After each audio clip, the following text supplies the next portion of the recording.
L'odeur de diesel mêlée à celle du carton mouillé n'avait jamais dérangé Oswaldo Ferreira. 42 ans à respirer cet air dense de l'entrepôt de Transcarga avaient transformé cette odeur en quelque chose de familier, presque réconfortant, comme le parfum d'une vieille maison où l'on a grandi. Mais en ce matin du 14 mars, alors que l'horloge marquait encore 5h30 et que la ville dormait sous le poids de l'aube, quelque chose était différent.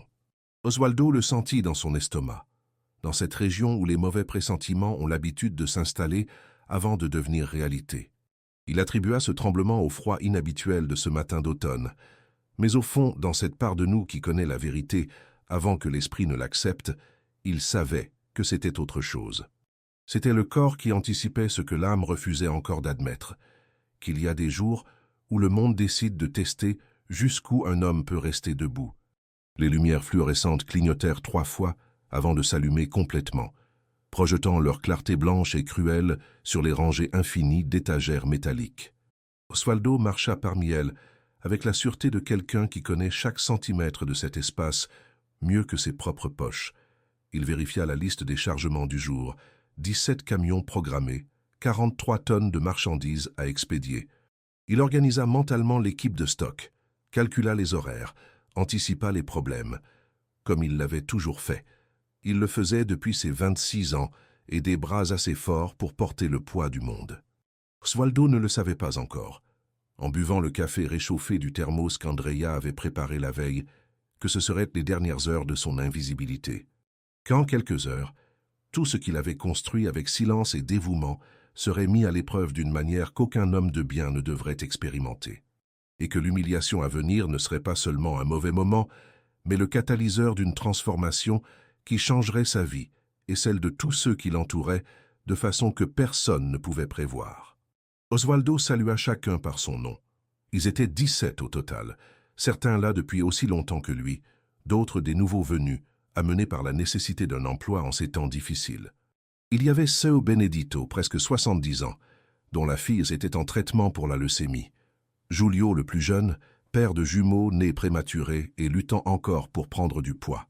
Dona Lourdes, veuve depuis 3 ans, subvenant seule à 2 petits-enfants orphelins. Oswaldo connaissait chaque histoire, chaque douleur, chaque motif qui poussait ces personnes à se lever avant le soleil pour un autre jour de dur labeur. Il écoutait simplement quand ils avaient besoin de parler, offrait un café quand il voyait la fatigue dans les yeux des autres, couvrait un retard ici et là sans le signaler à la direction.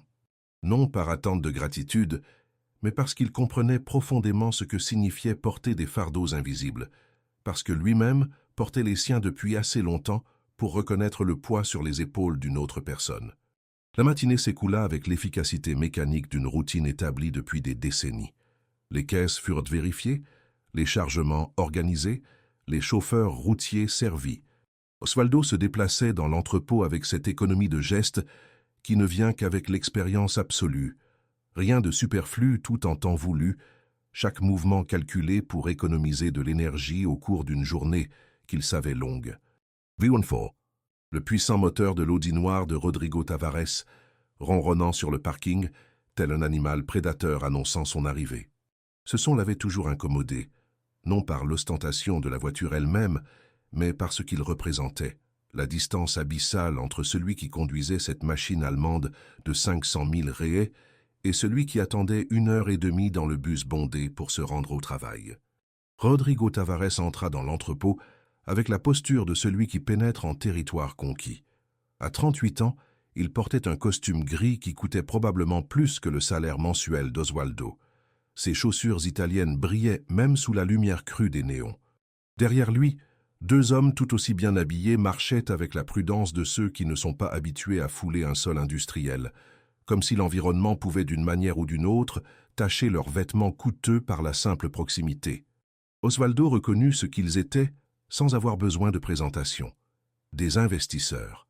Ce genre d'hommes qui regardent une entreprise et ne voient que des chiffres, des tableaux, un potentiel de retour. Qui regarde les employés et voit des coûts opérationnels, des lignes dans des graphiques de dépenses, et il sut à cet instant, avec la froide certitude de celui qui a suffisamment vécu pour reconnaître des schémas, que Rodrigo cherchait une occasion d'impressionner. Oswaldo tenta de devenir encore plus invisible, si tant est que cela fût possible pour quelqu'un qui avait perfectionné l'art de la transparence. Il baissa la tête sur sa planchette, se concentra sur les chiffres, pria silencieusement pour que la journée passe inaperçue. Mais l'univers, ce matin-là, avait d'autres plans. Le silence qui suivit fut si absolu qu'Oswaldo put entendre son propre cœur s'accélérer dans sa poitrine. 17 paires d'yeux se tournèrent dans sa direction. Les chauffeurs qui attendaient leur chargement s'arrêtèrent au milieu de leur mouvement. Même le bruit constant des chariots élévateurs sembla diminuer, comme si la machine elle-même reconnaissait la gravité de l'instant. Il y avait quelque chose dans les yeux de l'exécutif qu'il reconnut immédiatement, car il l'avait déjà vu auparavant chez d'autres personnes, dans d'autres contextes, la nécessité d'écraser quelqu'un pour se sentir grand, et il savait, sans l'ombre d'un doute, qu'il serait l'élu de ce matin-là. Il marcha vers Rodrigo, chaque pas pesant comme s'il portait des chaînes invisibles. Les investisseurs étrangers conversaient à voix basse entre eux, en anglais, commentant probablement les installations. Ils n'avaient aucune idée de ce qui était sur le point d'arriver. Ils ne pouvaient imaginer qu'ils étaient sur le point de témoigner du genre de cruauté bureaucratique qui se déroule chaque jour dans les entreprises du monde entier, loin des manuels de ressources humaines et des conférences sur le respect au travail. « Depuis combien de temps travaillez-vous ici, Oswaldo » demanda Rodrigo, mais ce n'était pas vraiment une question. C'était le début d'une exécution publique. Le ton était suffisamment fort pour que tous entendent, délibérément conçu pour transformer cela en spectacle. « 42 ans, monsieur » répondit Oswaldo à voix basse, gardant la voix ferme même si tout en lui criait de courir, de disparaître, de cesser simplement d'exister ici. « 42 ans, monsieur » répondit Oswaldo d'une voix basse mais ferme, même si tout en lui criait de s'enfuir, de disparaître, de simplement cesser d'exister ici. Puis il se tourna vers Oswaldo, et le sourire s'éteignit complètement. 42 ans et vous n'avez toujours pas appris à faire les choses les plus élémentaires correctement? Il savait de quoi Rodrigo parlait. La double entrée dans l'enregistrement du carton de pièces livré le matin, une erreur du nouveau système informatisé qu'il avait signalé 3 fois au service informatique et dont il avait alerté par 2 emails restés sans réponse. Mais les explications n'auraient aucune importance maintenant. Rodrigo n'était pas intéressé par la vérité, il était intéressé par le sang. « J'ai envoyé des emails au service de... » Avez-vous une idée du préjudice qu'un incompétent comme vous peut causer? 42 ans de travail impeccable, 42 ans sans jamais manquer un jour, d'arriver avant tout le monde, de couvrir les erreurs des autres, de porter l'entreprise sur ses épaules quand tous les autres étaient déjà partis.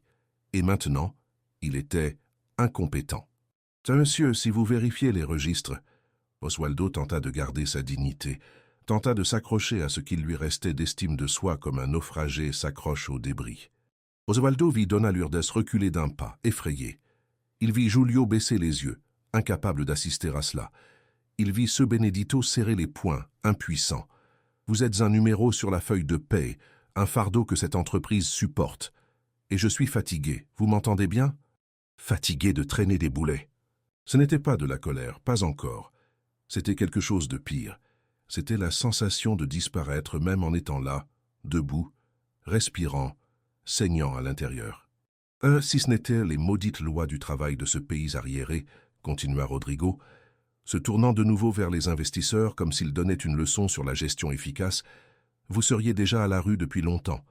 Mais soyez tranquille, Oswaldo, je travaille là-dessus. Je travaille à nettoyer cette entreprise de toutes les ordures accumulées.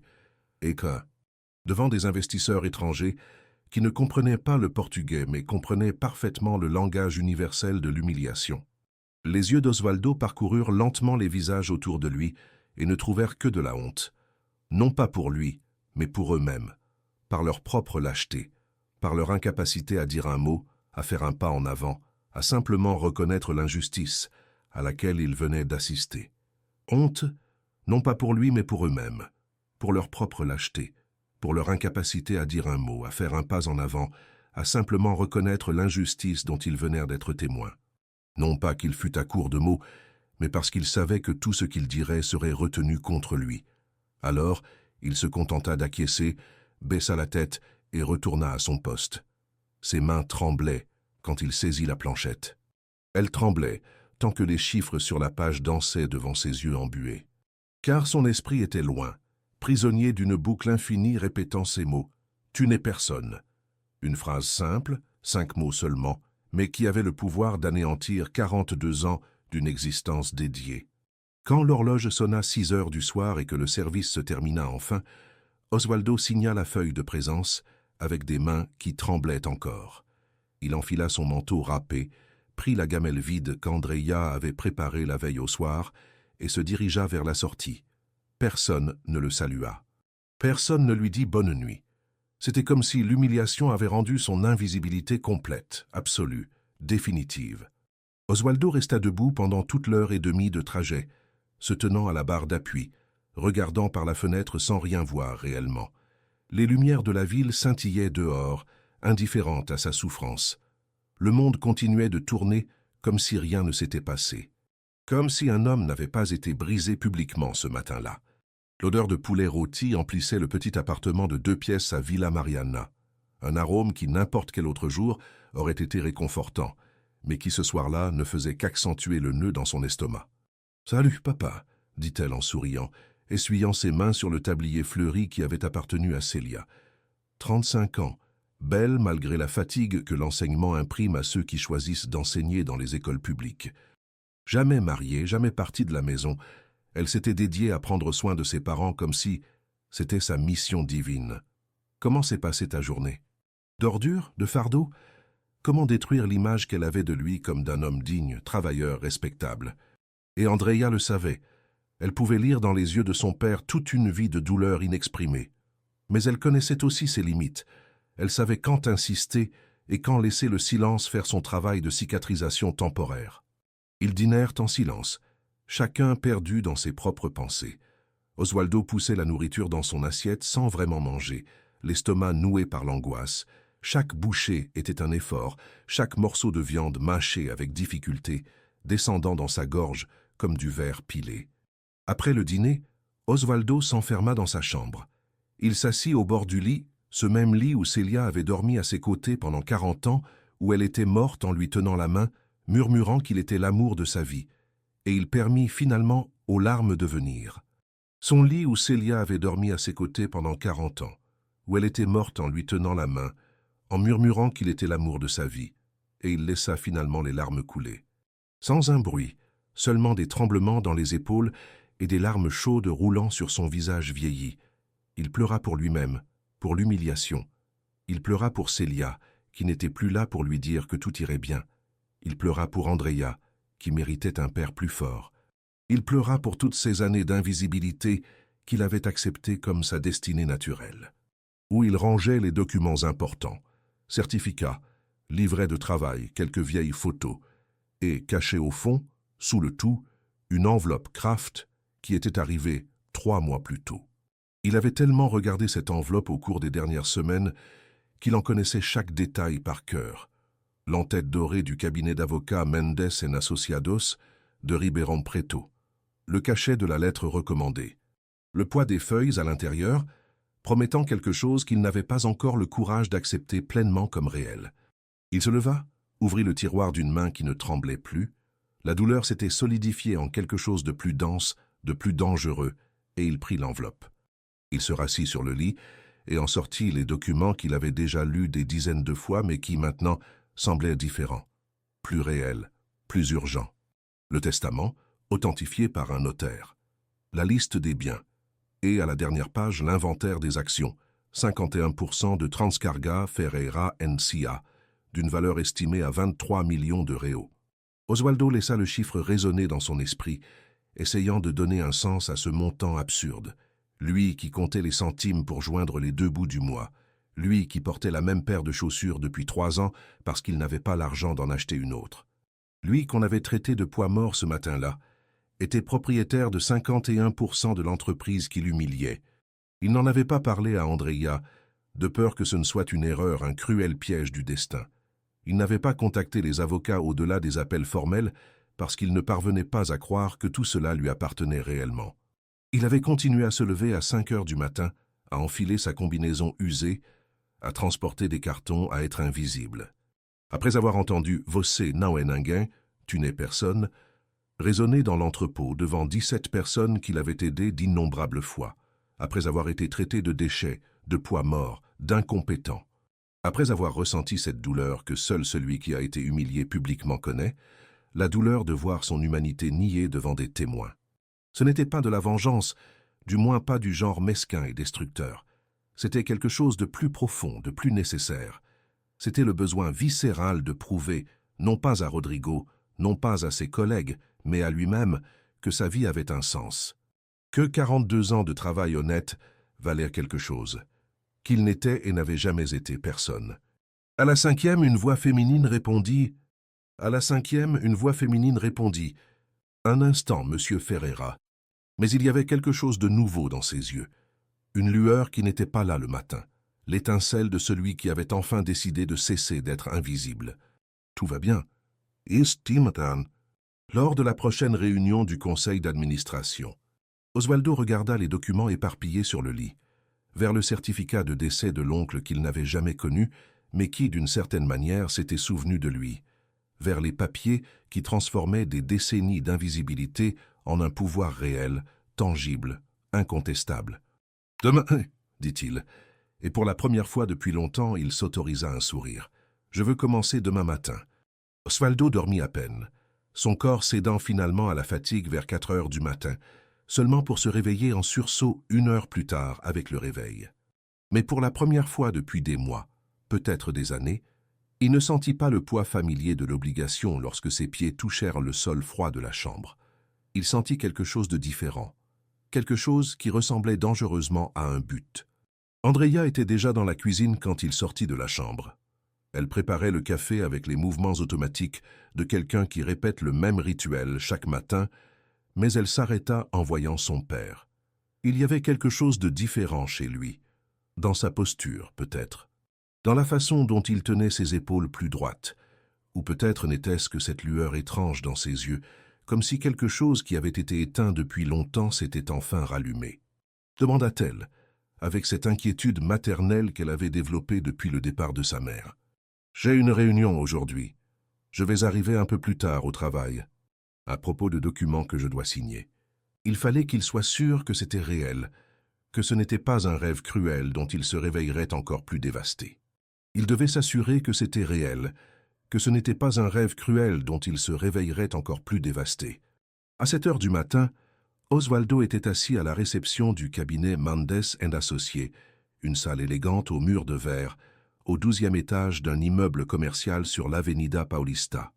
Il portait le même pantalon de ville usé qu'il réservait pour les occasions spéciales, la chemise blanche qu'Andrea avait repassée avec un soin méticuleux. Ses chaussures, vieilles mais propres, contrastaient avec le sol de marbre étincelant. Dr Mendes était un homme d'une 50aine d'années, les cheveux argentés peignés en arrière, des lunettes à monture fine qui lui donnaient un air professoral. Il accueillit Osvaldo d'une poignée de main ferme et d'un sourire qui semblait sincère. « Monsieur Ferreira, c'est un plaisir de vous rencontrer enfin en personne, » dit-il en le conduisant vers une salle de réunion privée. « J'avoue avoir été surpris par votre appel d'hier soir.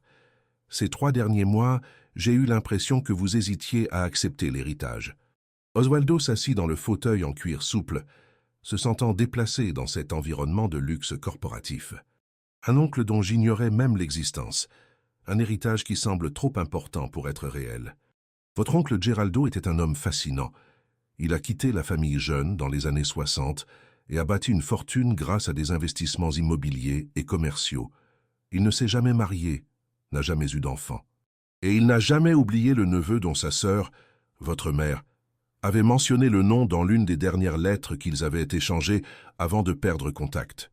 Donna Mercedes, une couturière qui avait travaillé jusqu'à ce que ses doigts soient déformés par l'arthrite, l'avait élevée seule après la mort de son père dans un accident du travail. Elle n'avait jamais mentionné avoir un beau-frère, n'avait jamais parlé de Geraldo. Combien de secrets de famille meurent avec les gens, enfouis sous des couches de honte ou de rancœur, ou simplement le passage du temps. Les actions de Transcarga, poursuivit Dr Mendes en tournant les pages, avaient été acquises par votre oncle en 1987, lorsque l'entreprise traversait une grave crise financière. Il avait acheté 51% pour une valeur relativement basse à l'époque, mais s'était maintenu comme investisseur silencieux. Il n'avait jamais interféré dans la gestion, n'avait jamais assisté aux réunions. Il recevait simplement les dividendes et les réinvestissait dans d'autres affaires. « Et maintenant tout cela m'appartient, dit Osvaldo, plus à lui-même qu'à l'avocat. Cela semblait toujours irréel. Mais pour prendre formellement votre position d'actionnaire majoritaire et avoir voix au chapitre dans l'entreprise, nous devons enregistrer le transfert et notifier le conseil d'administration. La prochaine réunion ordinaire du conseil d'administration est prévue pour vendredi, dans 4 jours. Si vous souhaitez y assister... » L'avocat étudia le visage d'Osvaldo un long moment, et quelque chose dans son regard expérimenté suggéra qu'il reconnaissait cette expression, l'expression d'un homme qui a enfin décidé d'arrêter de se laisser balloter par la vie. « Qu'est-ce qui vous a fait décider d'accepter l'héritage maintenant? Qu'est-ce qui vous a fait décider d'accepter l'héritage maintenant? » « J'ai été humilié hier, dit-il simplement, devant tous mes collègues, par un homme qui travaille pour moi sans le savoir. Et j'ai réalisé que j'avais passé 42 ans à être invisible par choix. Mais être invisible est différent d'être personne. Et hier, pour la première fois, quelqu'un m'a fait sentir que je n'étais personne. Alors, nous allons nous assurer que cette personne apprenne une leçon importante, dit-il, tirant un jeu de formulaire. Mais avant, il faut que vous compreniez quelque chose de fondamental. Avec ce pouvoir vient la responsabilité. Vous allez devenir l'actionnaire majoritaire d'une entreprise de 240 employés. Chaque décision que vous prendrez affectera 240 familles, y compris celle de l'homme qui vous a humilié. À son costume italien, son Audi noir, son arrogance décontractée. Il pensa à quel point il serait facile de le licencier simplement, de lui faire sentir ce que c'était d'être jeté, traité comme un déchet. La vengeance serait douce, simple, même justifiable. À Julio et ses jumeaux prématurés, à Dona Lourdes et ses petits-enfants orphelins. Il pensa à tous ceux qui dépendaient de Transcarga pour survivre, qui se levaient avant le soleil comme lui, qui portaient à leurs propres fardeaux invisibles. Et c'est pourquoi je dois bien faire les choses. Pendant les 2 heures suivantes, Osvaldo signa des documents, écouta des explications sur les processus corporatifs, apprit de nouveaux vocabulaires qui sonnaient comme une langue étrangère. Exercice de vote, quorum délibératif, procès verbal d'assemblée. Sa tête tournait d'informations, mais il resta concentré. Il devait comprendre ce nouveau monde dans lequel il était sur le point d'entrer. Osvaldo prit le métro jusqu'à la station la plus proche de Transcarga, puis marcha pendant 15 minutes jusqu'à l'entrepôt. Chaque pas était chargé d'une nouvelle signification. Il n'était plus l'employé en retard, c'était le propriétaire arrivant pour évaluer sa propriété. L'entrée par la porte latérale lui sembla différente, comme s'il voyait tout pour la première fois. Les murs ayant besoin d'être peints, le parking rempli de nids de poules, le manque de couverture adéquate pour les employés qui déjeunaient dehors. Combien de fois avait-il suggéré des améliorations et avaient été ignorées? Combien de fois ses idées avaient-elles été écartées parce qu'elles venaient d'un simple magasinier? « Osvaldo, tout va bien? Nous étions inquiets quand tu n'es pas arrivé à l'heure, ce n'est pas ton genre. » Commença ce Benedito détournant le regard de honte. « J'aurais voulu dire quelque chose. Nous l'aurions tous voulu, mais tu sais comment c'est. L'emploi est difficile, on a des familles à soutenir.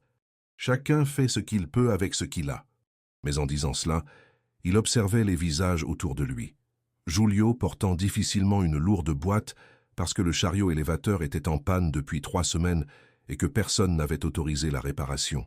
Dona Lourdes, prenant en cachette des médicaments pour la tension artérielle parce que le rythme de travail était devenu brutal. Les chauffeurs attendant des heures pour être servis parce que le nouveau système était lent et plantait constamment. Combien de problèmes voyait-il chaque jour sans avoir le pouvoir de les résoudre? Combien de fois avait-il suggéré des changements qui auraient pu rendre le travail plus sûr, plus efficace, plus humain, seulement pour être ignoré? La journée passa à un rythme normal en surface, mais à l'intérieur, Osvaldo était transformé. Il voyait tout avec des yeux nouveaux. Il n'était plus seulement l'employé exécutant des tâches.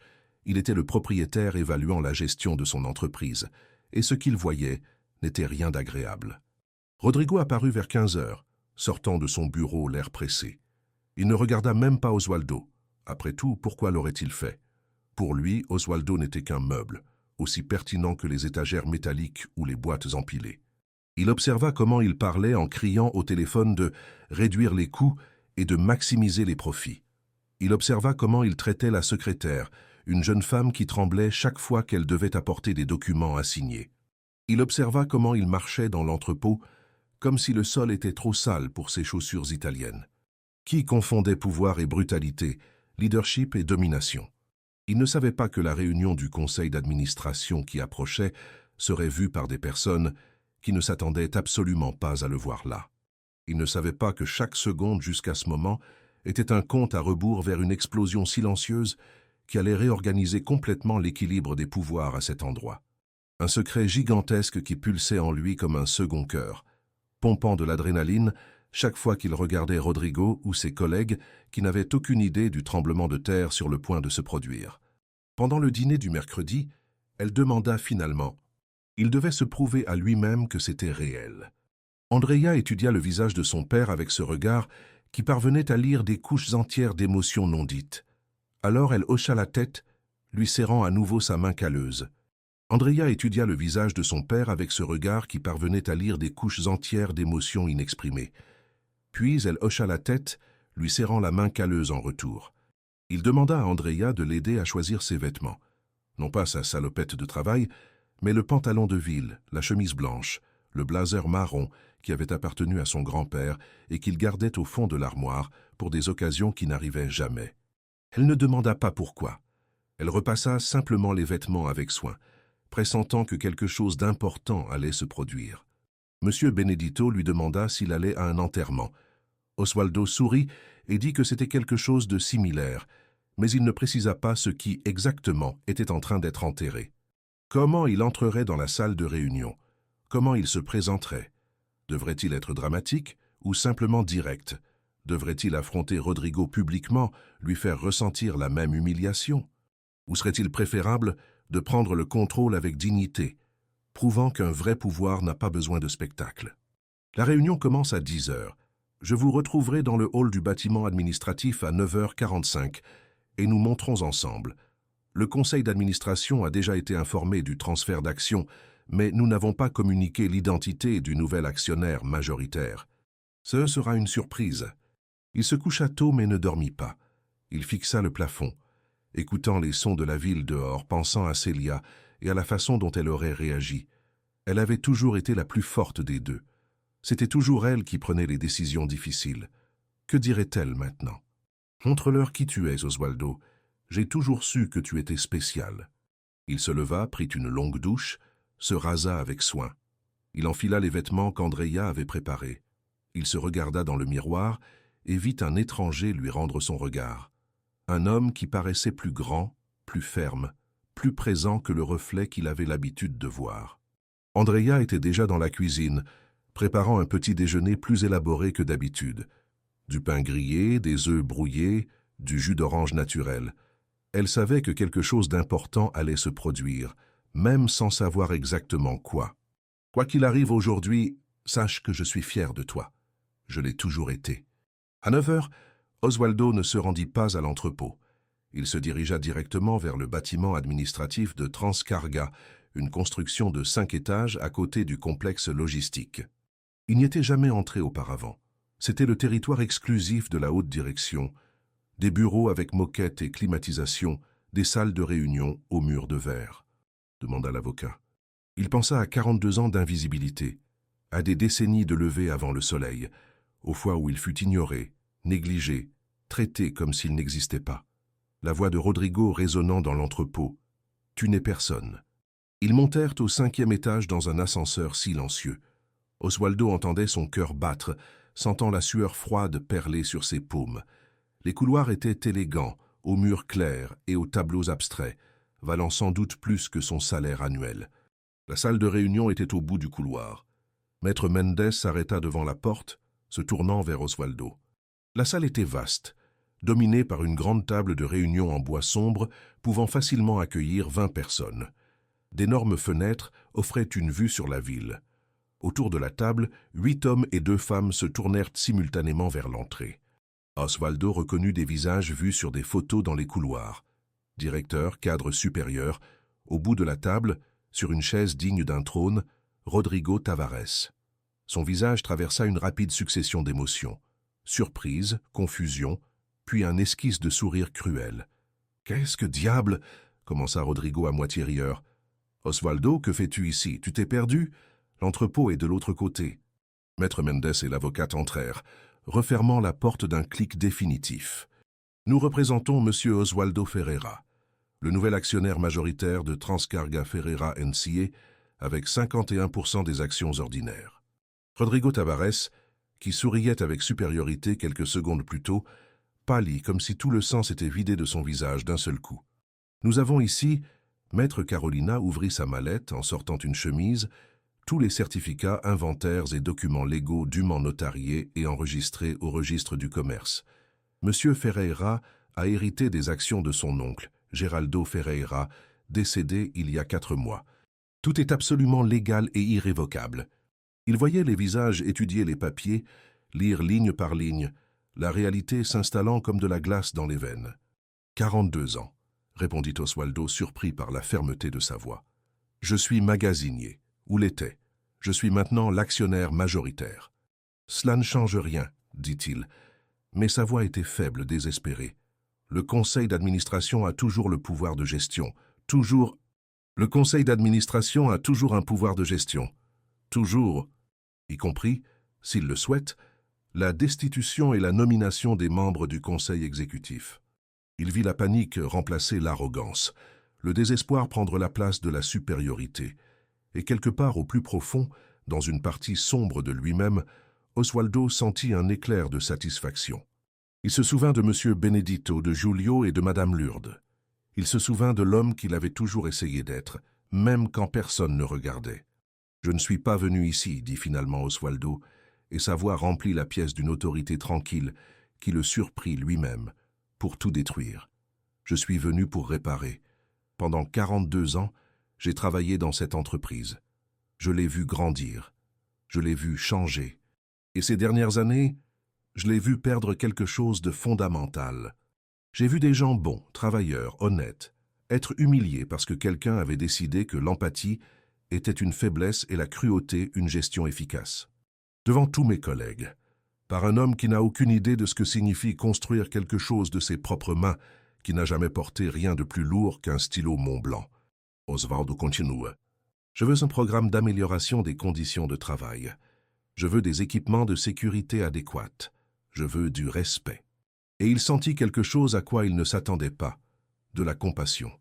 Car Rodrigo, avec tout son pouvoir et son argent, apprenait maintenant la plus dure des leçons, que la cruauté a toujours un prix. Mais avant qu'il ne puisse finir sa phrase, la porte de la pièce s'ouvrit violemment.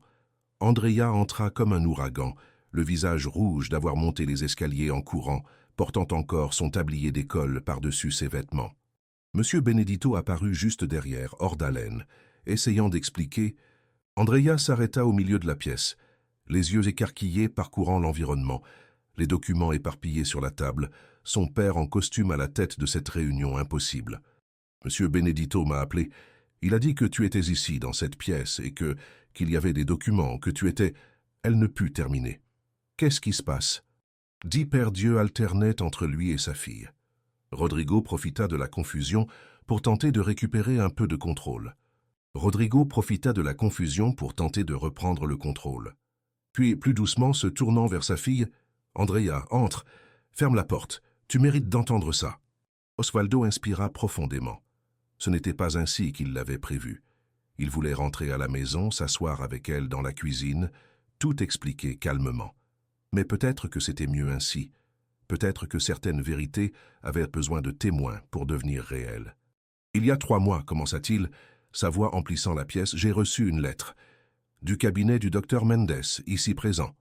L'informant du décès d'un oncle dont j'ignorais l'existence, mon oncle Geraldo, le frère de mon père. » Osvaldo continue. « Vous êtes le propriétaire ?»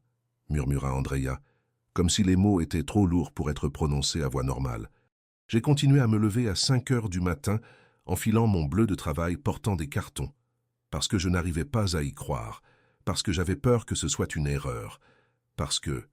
Sa voix a failli, parce que j'ai passé tellement de temps à être invisible que je ne savais plus comment arrêter de l'être. Jusqu'à lundi, quand j'ai été humilié devant tout le monde, traité de personne, de poids mort, d'ordure. Ses yeux rencontrèrent ceux de Rodrigo qui s'était recroquevillé sur sa chaise. Et j'ai réalisé que je ne pouvais plus être invisible. pas parce que je voulais du pouvoir, mais parce que je devais me prouver à moi-même que ma vie avait eu un sens.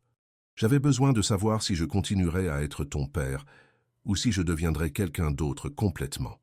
Osvaldo sentit les larmes de sa fille mouillant son blazer et finalement permit les siennes de couler aussi. Là, devant des directeurs et des avocats et l'homme qui l'avait détruit, Osvaldo pleura. Mais c'étaient des larmes différentes de celles qu'il avait versées cette nuit terrible. C'étaient des larmes de soulagement, de reconstruction, de pardon envers lui-même. « Tu as toujours été l'homme le plus digne que j'ai connu. » Vers Rodrigo, qui regardait ses propres mains comme si elles pouvaient lui donner des réponses. Rodrigo leva brusquement la tête, l'incrédulité peinte sur son visage. « Il reste, » répéta Osvaldo, marchant lentement autour de la table, « parce que le licencier serait facile. Ce serait satisfaisant. Ce serait ce qu'il ferait à ma place. » Il s'arrêta derrière la chaise de Rodrigo. « Mais je ne suis pas lui. Et je ne veux pas devenir sa version juste parce que j'ai maintenant le pouvoir de le faire. À donner des chances que d'autres ne vous ont pas données. Alors Rodrigo reste. Mais il va apprendre à faire différemment. Il va apprendre que les employés ne sont pas des chiffres, que le respect n'est pas une faiblesse, qu'il existe une différence entre être craint et être respecté. » Il contourna la table, retournant à sa position. « Mais je ne permettrai plus que quiconque soit traité de la manière dont j'ai été traité. Plus jamais. En aucune circonstance. Après ce que je vous ai fait, pourquoi? Qui n'avait jamais compris qu'humilier les autres ne faisait que révéler sa propre petitesse intérieure? Peut-être que vous deviendrez le leader que vous pourriez être si vous arrêtiez d'essayer de prouver sans cesse que vous êtes meilleur que tout le monde. Je veux savoir exactement où nous en sommes financièrement. Et je veux un relevé de toutes les plaintes pour violation du droit du travail des 3 dernières années. Nous allons examiner chaque dossier. Comment comptez-vous répartir les responsabilités? Mais je participerai à toutes les décisions stratégiques, et je veillerai à ce que Transcarga redevienne ce qu'elle était quand j'ai commencé ici, une entreprise qui se souciait autant des personnes que des profits. Osvaldo n'avait pas le vocabulaire corporatif, ne connaissait pas les termes techniques, mais il connaissait l'entreprise d'une manière que personne d'autre là-bas ne connaissait. Il connaissait chaque problème ignoré, chaque équipement cassé, chaque processus inefficace. Et quand il parlait, tous écoutaient. Parce qu'enfin, après 42 ans, sa voix comptait. Rodrigo fut le dernier à partir, s'arrêtant à la porte. Les actions montreraient si Rodrigo apprendrait réellement quelque chose. Seules les actions montreraient si Rodrigo avait réellement appris quelque chose. Mieux que bien des dirigeants que j'ai vus reprendre des entreprises. Andrea tira une chaise près de la sienne et lui prit la main. La maison de Villa Mariana a ta mère à chaque coin, et le travail me donne toujours un but. Seulement maintenant, je peux vraiment faire la différence. Lorsque Osvaldo descendit à l'entrepôt cet après-midi-là, portant toujours le costume dans lequel il se sentait mal à l'aise, il fut accueilli par des applaudissements. 42 ans que je travaille avec toi, et je n'ai jamais rien vu de plus juste que cela. Bien plus encore. Ils parlèrent tard de leurs projets, des changements, de l'avenir qui tout à coup semblait infiniment plus rempli de possibilités. Mais Osvaldo ne parla pas de vengeance ou de satisfaction. Il parla de responsabilité, de faire les choses différemment, d'honorer la mémoire d'un oncle qu'il n'avait jamais connu mais qui, d'une certaine manière, avait cru en lui. Et Rodrigo Tavares étonnamment avait appris. Pas du jour au lendemain, les vrais changements n'arrivent jamais rapidement. Mais petit à petit, il commença à écouter davantage et à crier moins, à voir des personnes là où il ne voyait auparavant que des chiffres. Osvaldo continua de se lever à 5 heures du matin. Il continua de travailler dans l'entrepôt, portant la même salopette usée. La seule différence était que maintenant, lorsqu'il entrait par la porte latérale et allumait les lumières, il savait qu'il n'était plus invisible. En réalité, il ne l'avait jamais été. Il avait juste fallu 42 ans au monde et à lui-même pour le voir. À l'intérieur, un mot manuscrit de Rodrigo. « Merci de m'avoir donné une seconde chance que je ne méritais pas. J'apprends qu'être grand ne signifie pas rabaisser les autres. » Ce n'était pas une excuse complète. Cela n'effaçait pas l'humiliation de ce matin de mars. Mais c'était un début, et les débuts, aussi petits soient-ils, sont toujours synonymes d'espoir. Ce n'était pas une excuse complète. Cela n'effaçait pas l'humiliation de ce matin de mars. Mais c'était un début, et les débuts, aussi petits soient-ils, sont toujours synonymes d'espoir. Cet après-midi-là, Alors que le soleil commençait à se coucher, peignant le ciel d'orange et de violet, Oswaldo se tenait debout à la porte de l'entrepôt, observant le mouvement. Des camions arrivaient et partaient. Des employés travaillaient avec une dignité renouvelée. Une entreprise qui comprenait enfin que son plus grand atout ne résidait pas dans les chiffres de son bilan, mais dans les personnes qui se levaient chaque jour pour faire en sorte que le travail soit accompli. Il pensa à Célia, qui avait cru en lui-même quand il ne croyait plus en lui-même. Il pensa à Andrea, qui avait tant sacrifié et qui pourrait enfin vivre un peu pour elle-même. Il pensa à tous les Oswaldo invisibles du monde, portant des fardeaux que personne ne voit, construisant de leurs mains ce que d'autres ne font que gérer de loin. Mais un sourire de paix, celui de quelqu'un qui avait enfin compris qu'il n'avait jamais eu besoin de leur validation pour connaître sa propre valeur. « Es-tu heureux ? Je l'ai toujours été. Je ne le savais juste pas encore. » Et sur la façon dont nous devons parfois tout perdre, ou presque tout, pour comprendre que ce qui compte vraiment ne pourrait jamais nous être enlevé. Qu'il réside dans la façon dont on traite ceux qui ne peuvent rien faire pour soi, dans la façon dont on se relève après avoir été mis à terre, dans la façon dont on utilise sa force non pas pour écraser, mais pour protéger. Non pas parce qu'il en avait besoin, mais parce qu'il le voulait. Car là, entre l'odeur du diesel et du carton humide, entre les rangées d'étagères métalliques et le bruit des chariots élévateurs, il trouva quelque chose qu'aucun argent ne pouvait acheter, un but. Et quand il prit enfin sa retraite, à 88 ans, au même âge que son oncle Geraldo était mort, il laissa derrière lui non seulement une entreprise prospère, mais un héritage bien plus important. Il laissa la mémoire d'un homme qui prouva que la dignité ne s'achète pas, ne se vend pas, et ne peut jamais être retirée, seulement donnée par ceux qui choisissent de ne plus la porter. Elle ne portait ni son nom ni de date, seulement une phrase qu'il avait lui-même choisie. Cela avait tout à voir avec le fait de se voir soi-même.